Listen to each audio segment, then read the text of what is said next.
In the last demo of this module, we are going to improve our form. This is how we left our form in the previous demo. Now let's add some validation to our input types. Let us make sure that the users do not enter a very long first name or last name. So for the first name, I'm going to add a max length of 30.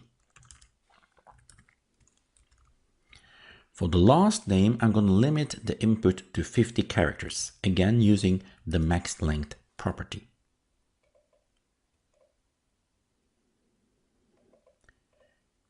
We had a bit of a problem with the country input. Basically, the user can enter whatever value he wants.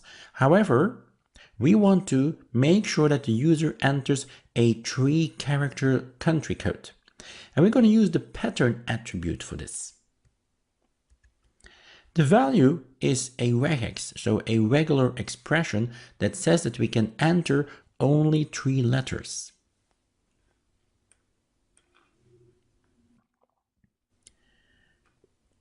We also want to enforce that the user does fill in the required fields, and we can do that using the required attribute. So for example, the first name is definitely required. So I'm going to say required equals required. I'm going to do that also for the last name, for the email, for the street address, for the house number, for the zip code, for the city, also for the country, for the phone number. The block is optional and the remarks are also optional. We also want to make sure that the user doesn't go overboard in the number of bows he wants on his package of coffee. We previously had created this as an input type is number, so a numeric input, but we want to make sure that the user doesn't ask for more than 10 bows.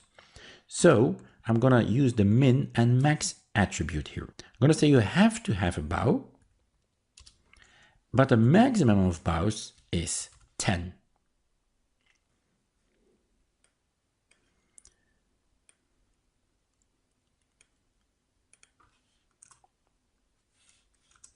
The last thing I'm going to add is a placeholder. The placeholder gives the user some extra information about what he should be entering. So for example, in the first name field, I'm going to say placeholder equals enter your first name. Now this is not really useful. For example, let's go back to that bow field. And in here, I can also use the placeholder and say enter a value between 1 and 10 to indicate to the user how many bows he can add on his gift wrapping. Let's take a look at the result, and you're going to notice that it has some more placeholders in place. I'm not going to be typing all these.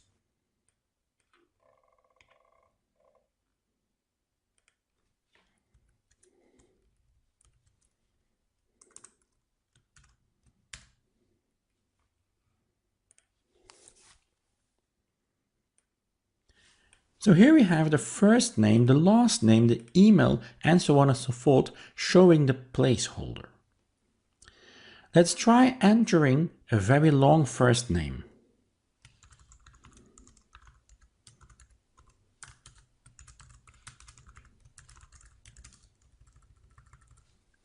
As you see, this is now limited to 30 characters. For the country code, I'm limited to 3 alphanumeric characters. So if I would enter Belgium and I would then submit the form, I'm going to get an error here. If I enter BEL, then this error will be cleared.